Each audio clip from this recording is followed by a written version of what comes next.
آج کی میں ویڈیو میں اپنے مکتب کا ایک طالب علم ہونے کی حیثیت سے یہ گزارش کروں گا کہ پہلا سوال یہ ہے کہ اگر آپ اس بل کو منظور کروانا چاہتے ہیں اور اس کو قانون بنانا چاہتے ہیں اور اس کی سزاؤں میں اضافہ چاہتے ہیں، ہم قطعاً کوئی اعتراض نہیں کریں گے۔ پوری ملت تشیع، پورے مکتب آل محمد جو ہے وہ اس کا خندہ پیشانی سے استقبال کرے گا، یوم تشکر منائے گا اس قانون کو بننے کے بعد۔ لیکن آپ کو اس سے پہلے ہم سے ایک ڈیبیٹ کرنی پڑے گی۔ آپ اہل سنت کی سادہ لوہ عوام، جن کو آج تک آپ ممبر کے خطبوں پہ جو کچھ بیان کرتے رہے وہ انہیں حق سمجھتے رہے، کتاب تک ان کی رسائی نہیں ہونے دی، علوم تک انہیں پہنچنے نہیں دیا، اور ان کے مدارس سے لے کے آپ نے کالج یونیورسٹی میں اپنے تعلیمی نصاب میں ان کو وہی پڑھایا جو آپ زہر نسلوں کے دلوں میں گھولنا چاہتے تھے۔ اب ہم ایک ڈیبیٹ کرتے ہیں، اس ڈیبیٹ کا آغاز بھی ہم قومی اسمبلی سے کرتے ہیں۔ قومی اسمبلی میں وہ ڈیبیٹ ہوگی، لیکن قومی اسمبلی اس وقت سیاستدان اس سیٹوں پہ نہیں بیٹھے ہوں گے۔ سیاستدانوں کا مذہب سے کوئی تعلق نہیں ہے، وہ مذہب کو صرف اپنے الیکشن کے دنوں میں سیاست اور ووٹ کے لیے استعمال کرتے ہیں۔ سیاستدانوں کو قومی اسمبلی کی پچھلی نشستوں میں بٹھا کے اگلی نشستوں پہ آپ اپنے علماء کو لے کے آئیں اور ہم اپنے علماء کے ساتھ آتے ہیں۔ اسپیکر قومی اسمبلی کی سیٹ پہ چیف جسٹس آف پاکستان بیٹھ جائے اور 4 دوسری سیٹوں پہ میرے معزز سپریم کورٹ کے ججز صاحبان بیٹھ جائیں۔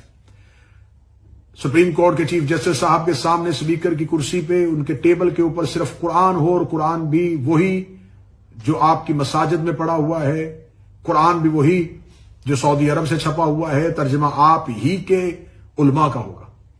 قرآن سامنے رکھ لیا جائے گا اور اس کے بعد ایک لمبی ڈیبیٹ کا آغاز کرتے ہیں اور ہم سوالات رکھتے ہیں۔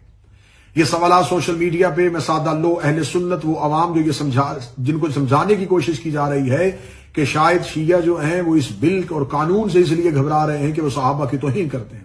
میں سوال رکھنا چاہوں گا کہ آپ سب سے پہلے ہمیں یہ بتائیں کہ رسالت مآب صلی اللہ علیہ وآلہ وسلم کے فرامین کو ترک کرنے والے افراد کون تھے؟ آپ یہ بتائیں کہ واقعہ عقبہ میں رسالت مآب صلی اللہ علیہ وآلہ وسلم کی اونٹنی کو پہاڑی سے نیچے پھینکنے والے افراد جو تھے، جنہوں نے یہ پروگرام بنایا تھا، وہ کون تھے؟ وہ 12 منافقین جن کے نام رسول اللہ نے حذیفہ یمانی کو بتائے تھے، وہ 12 لوگ کون تھے؟ وہ کون سا فرد تھا جو ساری زندگی حذیفہ یمانی سے پوچھتا رہا کہ ان ناموں میں کہیں میرا نام تو نہیں ہے؟ پھر آپ ہمیں یہ بتائیں کہ رسالت مآب صلی اللہ علیہ وآلہ وسلم کے سامنے اونچی آواز میں گفتگو کرنے والا کون تھا؟ کس کے لیے قرآن کی آیت آئی کہ خبردار میرے نبی کے سامنے اونچی آواز میں بات مت کیا کرو؟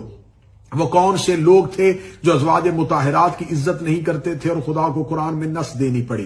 وہ کون سے لوگ تھے جنہوں نے نبی کو کاغذ قلم دینے سے انکار کیا تھا؟ وہ کون سے لوگ تھے جن کو حجرے سے رسالت مآب نے یہ کہہ کے نکالا تھا کہ میرے گرد شور نہ کرو؟ وہ کون سے لوگ تھے جنہوں نے رسالت مآب صلی اللہ علیہ وآلہ وسلم کی زندگی میں مسجد کے اندر بیٹھ کے رسالت مآب کے خلاف گفتگو شروع کی اور قرآن میں سورہ منافقون اتر آئی؟ وہ قرآن میں سورہ منافقون کی آیات جو تھی وہ آیات کافروں کے لیے نہیں تھی، یہودیوں کے لیے نہیں تھی۔ ان آیات کے مصداق اس دور کے کون سے افراد تھے؟ بعد از رسول جناب رسالت مآب کی دنیا سے جانے کے بعد آپ ہمیں بتائیں کہ رسالت مآب کے جنازے پہ شامل ہونے والے افراد کون تھے؟ جن کو رسول کے بعد خلافت اور حکومت ملی، وہ جنازہ پیغمبر میں کہاں تھے؟ وہ رسول پاک کی تدفین اور تکفین کے وقت کہاں پر موجود تھے؟ رسالت مآب صلی اللہ علیہ وآلہ وسلم کا جنازہ کس نے پڑھایا اور کتنے افراد رسول کے نماز جنازہ میں شریک ہوئے؟ بعد از رسول جناب رسالت مآب کے جانے کے بعد سقیفہ بنی سعدہ میں جو خلافت تقسیم ہوئی، جو اجماع ہوا، وہاں پر جو شور ہوا تھا، وہ شور کرنے والے افراد کون تھے؟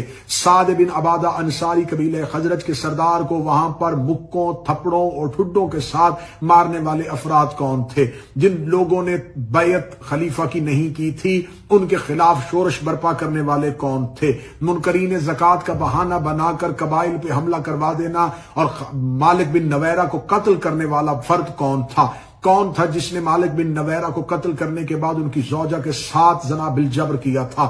وہ کون سے لوگ تھے جنہوں نے اس دور میں امیر المومنین کے دروازے پہ آ کے دھمکی دی تھی؟ وہ کون لوگ تھے جنہوں نے امیر المومنین کے دروازے کو جلایا تھا؟ وہ کون لوگ تھے جنہوں نے جناب سیدہ صلوات اللہ علیہا کو ان کے حق سے محروم رکھا تھا؟ وہ کون لوگ تھے، صحیح بخاری میں موجود ہے، جن سے جناب زہرا آخری وقت تک ناراض رہی تھی؟ وہ کون لوگ تھے جن سے جناب زہرا نے وصیت میں کہا تھا یہ میرے جنازے پہ نہ آئیں؟ وہ کون سے لوگ تھے جنہوں نے جناب سیدہ کا نماز جنازہ وصیت کے مطابق زہرا کے کہ ان کو میرے جنازہ پڑھنے سے روک دیا جائے، وہ کون افراد تھے جن کی جناب زہرا نے جنازہ نہ پڑھنے کی وصیت کی تھی؟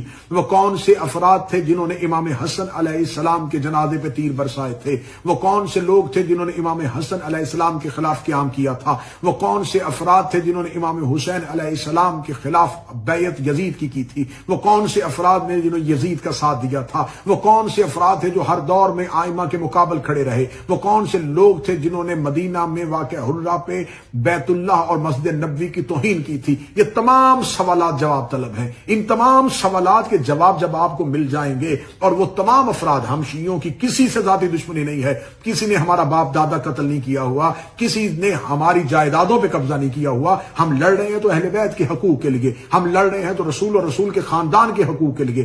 آپ ہمیں بتائیں کہ کیا ہمارا جرم یہ ہے کہ ہم نبی اور نبی کی اولاد سے وفا کر رہے ہیں؟ کیا ہمارا جرم یہ ہے ہم نبی اور نبی کی اولاد کے دشمنوں کو تسلیم نہیں کر رہے؟ کیا ہمارا قصور یہ ہے ہم نبی اور نبی کی اولاد کے قاتلوں کو بے نقاب کرنا چاہتے ہیں؟ ہم سوال کرنا چاہتے ہیں، جنگ جمل کس نے کی تھی؟ جنگ صفین میں علی کے مقابلے پہ کون آیا تھا؟ عمار بن یاسر کے سینے پہ نیزہ کس نے مارا تھا؟ محمد بن ابی بکر کو زندہ گدھے کی کھال میں رکھ کے کس نے جلایا تھا؟ عبداللہ ابن مسعود کی پسلیاں کس نے توڑی تھی؟ میس میں تمار کو تختہ دار پہ کس نے لٹکایا تھا؟ یہ تمام سوالات کے جواب آپ ہمیں نہیں دے رہے، اور آپ ہم سے الٹا کہہ رہے ہیں کہ آپ سب کو تسلیم کریں۔ پہلے آپ کو بتانا پڑے گا، قاتل علیحدہ کرنے پڑیں گے، مقتول علیحدہ کرنے پڑیں گے، ظالم علیحدہ کرنے پڑیں گے، مظلوم علیحدہ کرنے پڑیں گے، مومنون علیحدہ کرنے پڑیں گے، منافقون علیحدہ کرنے پڑیں گے۔ جس دن آپ نے خلوص سے دل اور صاف نیت کے ساتھ یہ کام سر انجام دے دیا، قرآن اور آپ ہی کی احادیث کی کتابوں سے آپ نے نبی کی توہین کرنے والوں کو، رسول اللہ کی توہین کرنے والوں کو، اہل بیت کی توہین کرنے والوں کو مجرم ڈکلیئر کر دیا، اس کے بعد جو افراد بچ جائیں گے وہ محبان رسول اور اہل بیت رسول ہوں گے۔ ان صحابہ کے پاؤں کی جوتی کے تلوے پہ لگی ہوئی مٹی بھی ہم شیعہ اپنی آنکھوں کا سرما بنائیں گے، ان اصحاب پیغمبر کو ہم معتبر سمجھیں گے، ان کی توہین کرنے والے کو ہم سزائے موت کا قانون بننے کی حمایت بھی کریں گے، ساتھ بھی دیں گے، اور یہ زور اور مطالبہ بھی کریں گے کیسا کیا جائے، مسلسل کیا جائے۔ لیکن پہلے یہ طے کرنا پڑے گا کہ آپ کن کو منوا رہے ہیں؟ کیا آپ بنی امیہ کو منوانا چاہتے ہیں؟ کیا آپ جگر خارے جناب حمزہ کو منوانا چاہ رہے ہیں؟ کیا آپ ہمیں ان کو منوانا چاہ رہے ہیں جنہوں نے رسالت مآب کو اذیت دی؟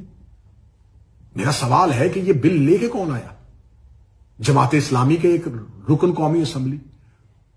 تو جماعت اسلامی جو ہے، اگر وہ اس بل کو پاس کروانا چاہتی ہے اور وہ اس بل کو تجویز کنندہ میں سے ہے، اس بل کی تائید کرنے والوں میں سے ہے، تو جماعت اسلامی کا بانی کون تھا؟ مولانا ابو العلا مودودی۔ تو پھر جماعت اسلامی کو مولانا مودودی کو تسلیم کرنے سے انکار نہ کرنا پڑے گا، کیونکہ مولانا مودودی نے خلافت و ملوکیت لکھ دی ہے۔ انہوں نے لکھ دیا ہے کہ خلافت راشدہ کے بعد صرف ملوکیت ہی رہی تھی، صرف بادشاہوں کی حکومت آئی تھی۔ تو پھر جماعت اسلامی کو کہنا پڑے گا کہ مولانا مودودی کے افکار اور نظریات کے ساتھ جماعت اسلامی کا کوئی تعلق نہیں۔ جماعت اسلامی نے جماعت اسلامی کا کانسیپٹ کہاں سے لیا تھا؟ مصر سے۔ تو آپ کو ڈاکٹر طٰہٰ حسین کی کتاب فتنۃ الکبریٰ پارلیمنٹ میں لے کے آنی پڑے گی، اور لکھنا پڑے گا کہ ہم ڈاکٹر طٰہٰ حسین یا مصر کے ان علماء کی ہرگز تائید نہیں کرتے جنہوں نے ملوکیت کے خلاف قلم اٹھایا تھا۔ پھر آپ کو صحیح بخاری چھوڑنی پڑے گی، پھر آپ کو مسلم چھوڑنی پڑے گی، پھر آپ کو مشکات کا انکار کرنا پڑے گا۔ کر دے پھر انکار۔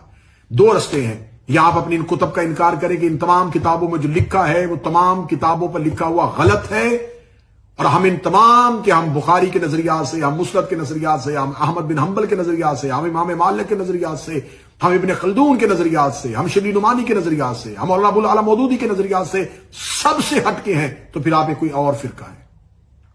اگر آپ یہ کہیں بخاری بھی ہمارا، مسلم بھی ہمارا، احمد بن حنبل بھی ہمارا، امام مالک بھی ہمارا، شبلی نعمانی بھی ہمارا، مولانا ابو العلا مودودی بھی ہمارا، اور قانون بھی ہمارا، ایسا نہیں ہوگا۔ پھر آپ کو یا تو انہیں چھوڑنا پڑے گا، یا جو سوالات میں نے رکھے ہیں ان سوالات کا جواب آپ کو پارلیمنٹ ہاؤس میں دینا پڑے گا۔ پھر جو لوگ بچ جائیں گے، پھر جو افراد بچیں گے، تو ہم کون ہیں جو یہ کہہ سکتے ہیں کہ صحابہ کرام کی توہین ہونی چاہیے، صحابہ کرام کی عزت ہونی چاہیے، لیکن دشمن آل محمد کی عزت نہیں ہونی چاہیے، عدو اہل بیت کی عزت نہیں ہونی چاہیے، جناب سیدہ کے دشمنوں کی عزت نہیں ہونی چاہیے۔ ہمارا تو صرف اتنا ہی مطالبہ. اگر یہ ہمارا مطالبہ غلط ہے تو میرے اہل سنت عوام جو سن رہے ہیں وہ بتائیں